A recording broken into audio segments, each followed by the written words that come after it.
Welcome, everyone. Today we're doing a deep dive into some really quite fascinating source material. It really challenges how we think about our own minds. That's right. We're looking at Gary Marcus's book, KLUGE, The Haphazard Construction of the Mind. And the core idea, it's pretty compelling, isn't it? That our minds aren't these, perfectly designed machines. Not at all. He argues they're more like, a collection of evolutionary quick fixes, workarounds. He calls them KLUGEs. KLUGEs, okay. And these were useful once, but now? Now, in our modern world, they can actually cause us a lot of problems, lead us astray in our decisions. So our mission here is to really dig into this idea, because the source suggests that understanding these KLUGEs, well, it isn't just interesting theory. No, it claims it's potentially life-changing, a key to better decisions, avoiding big mistakes, and maybe even finding more happiness and success. Yeah, the author actually links this understanding to turning their own life around. From, quote, disastrous to successful. It's a strong claim. It really is. Yeah. It suggests maybe the difference between struggling and thriving isn't just effort, but understanding these glitches in our own thinking. It's kind of humbling, actually. Definitely. So let's start right there. What exactly is a KLUGE in this psychological sense? Okay, so think of it like this. Evolution faces a problem, right? And it comes up with a solution, like a patch. A quick fix. Exactly. A quick fix that works then. But evolution doesn't really go back and clean things up. It just layers new stuff on top of the old, even if the old stuff is clunky. And now we're stuck with these outdated bits of mental machinery in a world they weren't built for. Precisely. The source uses a great analogy.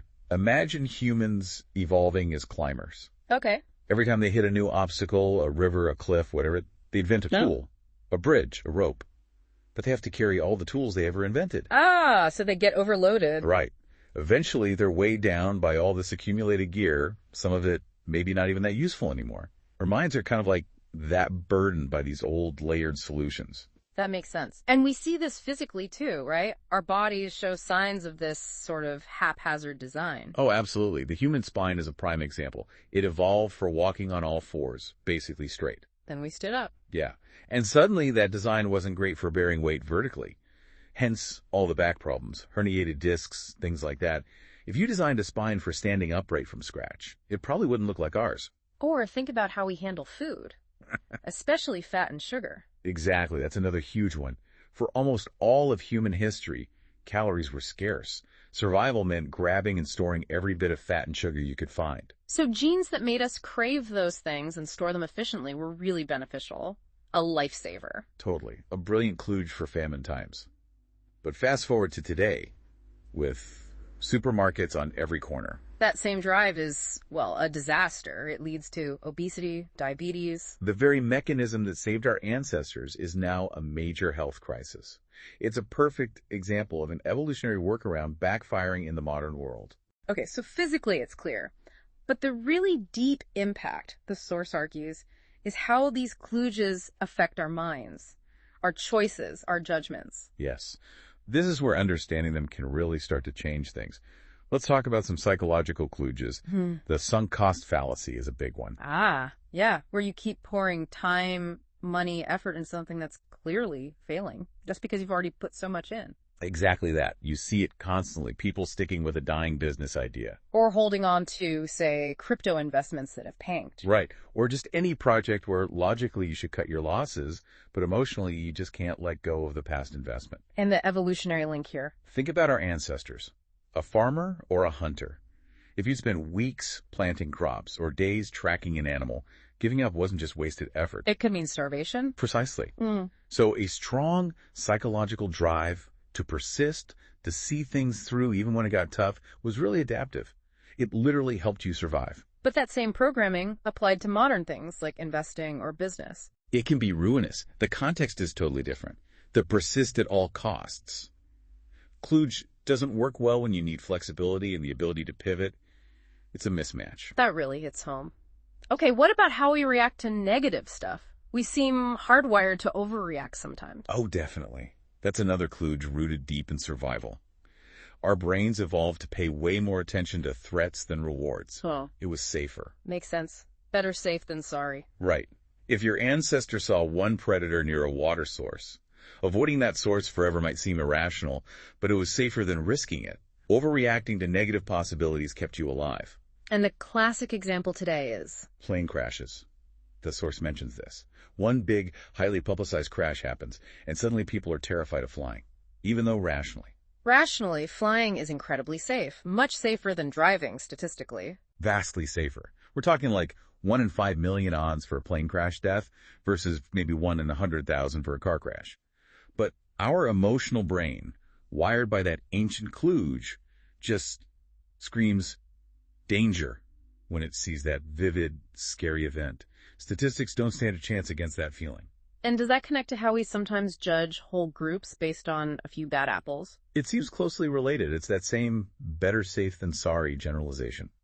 If you had one bad experience with someone from another tribe, it was evolutionarily safer, maybe, to be wary of everyone from that tribe. A quick, dirty risk assessment. Even if totally unfair and inaccurate. Exactly. And today, that translates into things like stereotyping, assuming all rich people are greedy because of a few examples, or thinking all politicians are corrupt. Or judging whole countries or professions based on limited, often negative exposure, maybe amplified by the media? Precisely. It's that rapid generalization KLUGE at work. It shuts down curiosity and prevents us from seeing individuals. Wow. Okay, and the source also highlights something really personal. The inferiority complex. Yes, and this one is so important because it can be incredibly destructive, leading to so much self-sabotage. It's that feeling of not being good enough. Which makes people, avoid trying. Avoid opportunities, yes. Yeah. Feel intense jealousy or resentment towards successful people instead of maybe learning from them. The source actually shared a personal angle on this. They did.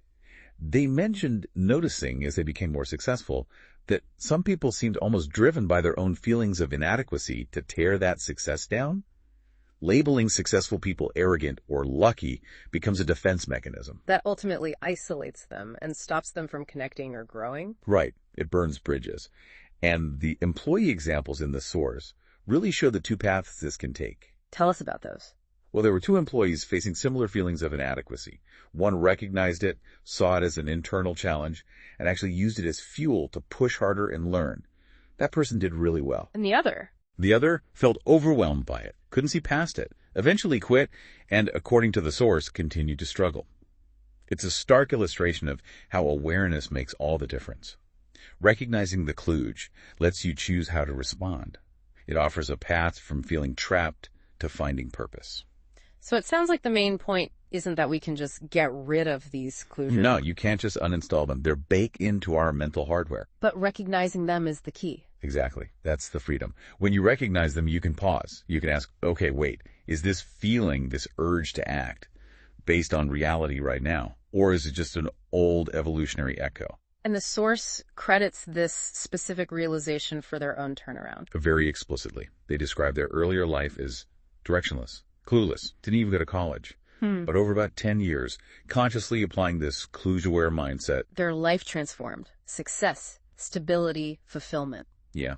And that mindset is about active self-questioning. Constantly asking. Is this a bias? Am I overreacting because of some old pattern?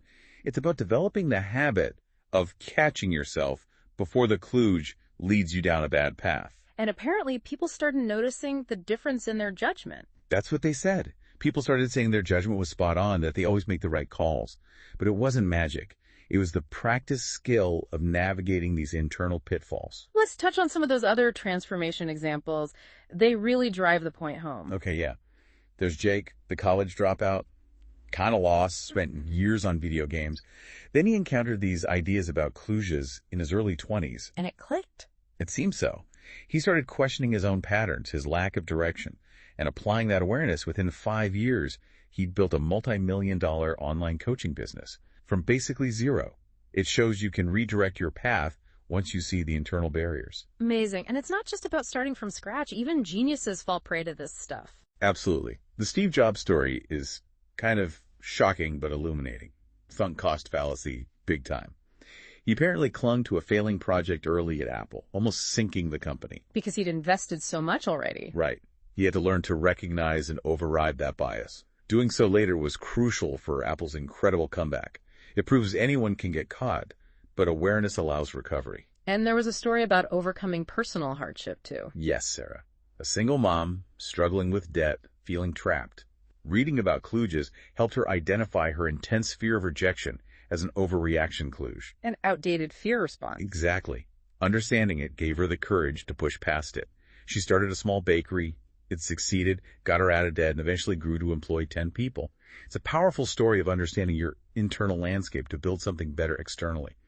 It gives hope. And this whole field of cognitive biases, it's academically significant too, right? Nobel Prize level. Oh, hugely. Dr. Daniel Kahneman's Nobel Prize work is essentially about identifying and explaining these systematic errors in our thinking, these kludges, how we overestimate risks, make irrational choices. His book, Thinking, Fast and Slow, covers this extensively. It confirms that our brains aren't naturally rational calculators. So wrapping this up, these kludges are real, they're part of us. Yep, they're built in. Can't just wish them away. But the power, the transformation, comes from awareness, spotting them in action. That's it. When you feel that irrational pull to stick with the loser, to panic about the unlikely, to judge too quickly, you can learn to pause and say, okay, might be a kludge talking here. It's about cultivating that kludge-aware mindset, becoming more conscious of your own thought processes. It really is a practice, like mindfulness almost.